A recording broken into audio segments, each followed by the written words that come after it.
Kembali bersama Menteri Perhubungan Budi Karya Sumadi dalam DBS To The Point. Mas Budi, kita nonton dulu soal tol laut dan soal poros maritim, di mana Presiden Jokowi sudah mengatakannya ketika masih kampanye pada waktu itu debat capres maupun ketika pelantikan. Coba kita dengar. Infrastruktur di negara kita ini, menurut saya ke depan yang paling penting adalah tol laut. Tol laut ini penting sekali. Sehingga yang namanya kapal dari barat sampai ke timur, dari ujung Sumatera sampai nantinya di Papua, itu selalu ada. Bolak-balik. Kenapa ini harus ada? Karena yang kita lihat, semen yang ada di Jawa harganya 50-60 ribu. Di Papua bisa 1,2, bisa 1 juta, bisa 1,5 juta, bisa 500 ribu. Kalau tol laut ini kita bangun, deep seaport kita bangun di Sumatera, deep seaport kita bangun di Jawa, deep seaport kita bangun di Kalimantan, deep seaport kita bangun di Sulawesi, di Papua, ini akan memberikan rasa keadilan. Mas, itu pernyataan Jokowi ketika debat dengan calon yang lain waktu itu Pak Prabowo. Tapi kita dengar lagi ketika pidato. Kita mau lihat runtutan bagaimana konsistennya Jokowi soal laut.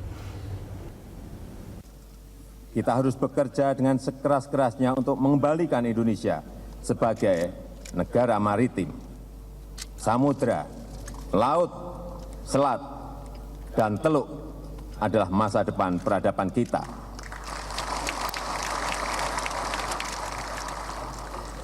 Kita telah terlalu lama memunggungi laut, memunggungi samudra, dan memunggungi selat dan teluk. Ini saatnya kita mengembalikan semuanya sehingga Jalesveva, Jayamahe, di laut justru kita jaya. Mas Budi, ada perbedaan mungkin antara saya dengan Mas Budi ketika mendengar pidato atau debat dan pidato Presiden Jokowi. Karena sebagai wartawan, saya pasti sangat menyimak pada waktu itu. Dan Anda belum menjadi siapa-siapa pada waktu itu, bukan? Ya. Ketika Anda mendengar itu sekarang, dan itu ternyata itu sebagian tuh ada di punggung Anda gitu, di pundak Anda. Gitu. Ya. Apa rasanya? Ya, pada saat itu memang saya lihat betapa bagusnya dan betapa sulitnya. Gitu ya. Betapa bagusnya dan betapa sulitnya. Setelah saya mendapat amanah ini, saya memang melihat bahwasanya teman-teman sudah melakukan. Jadi 6 rute yang sudah dilakukan dan sudah direncanakan 6 rute yang sudah dilakukan. Dan ada lagi 3 rute yang akan ditambahkan. Gitu ya. Hasil-hasilnya cukup baik, gitu ya. Tapi memang kita butuh melakukan suatu perbaikan-perbaikan. Katakan saat ini masih ada rivalitas antara yang diberi subsidi dan tidak diberi subsidi. Rivalitas antara yang subsidi dan non-subsidi. Ya. Jadi kita akan pisahkan, katakanlah Jakarta, Makassar tanpa subsidi. Tanpa subsidi, kalau tanpa subsidi itu dikasih ke swasta atau? Swasta. Karena memang natural sudah terjadi. Sudah terjadi. Jadi kita tidak perlu lagi melakukan itu, karena memang harga beras di Makassar dengan harga beras di Jakarta sama. Hampir sama. Betul. Tol laut meneruskan dari Makassar menuju ke Irian, Papua. Ya. Kedua, mengenai harga.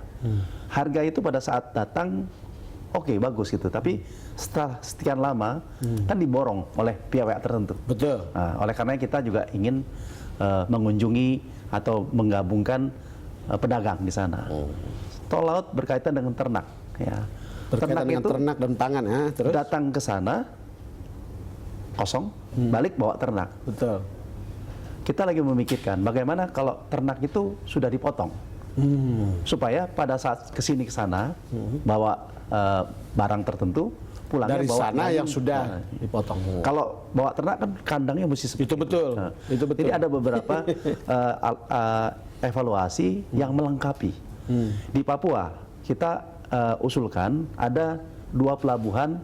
Satu itu untuk jembatan udara, itu di Kaimana. Jembatan udara maksudnya apa? Jadi lewat udara. Ya, jadi setelah dari ujung pandang kita menuju Kaimana, yang jaraknya tuh lebih pendek 24 jam daripada Jayapura.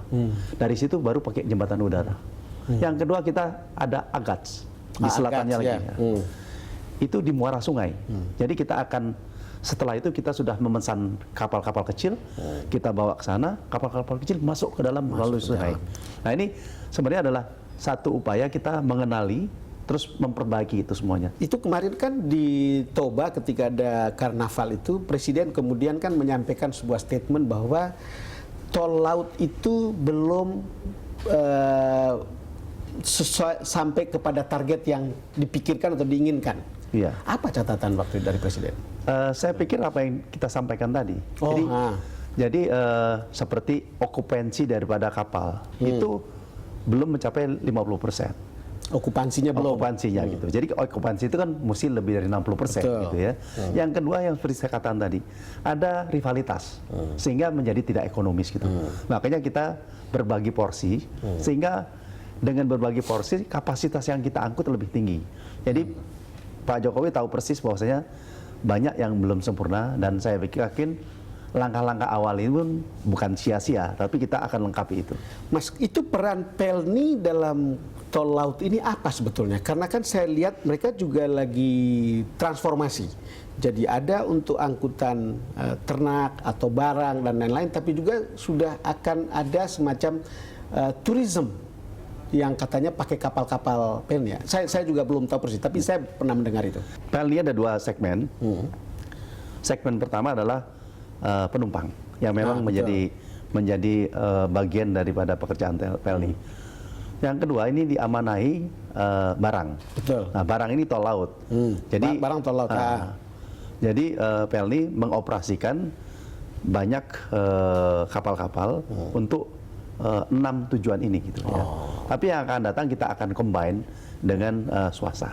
Artinya dengan cara seperti ini sebetulnya akselerasi untuk mewujudkan tol laut ini lebih cepat. Sebetulnya tidak ada masalah yang sangat berat kan?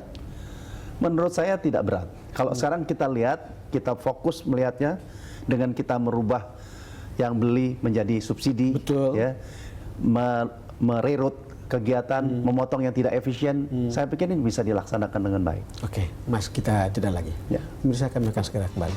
Saya buktikan sendiri pada saat saya mencoba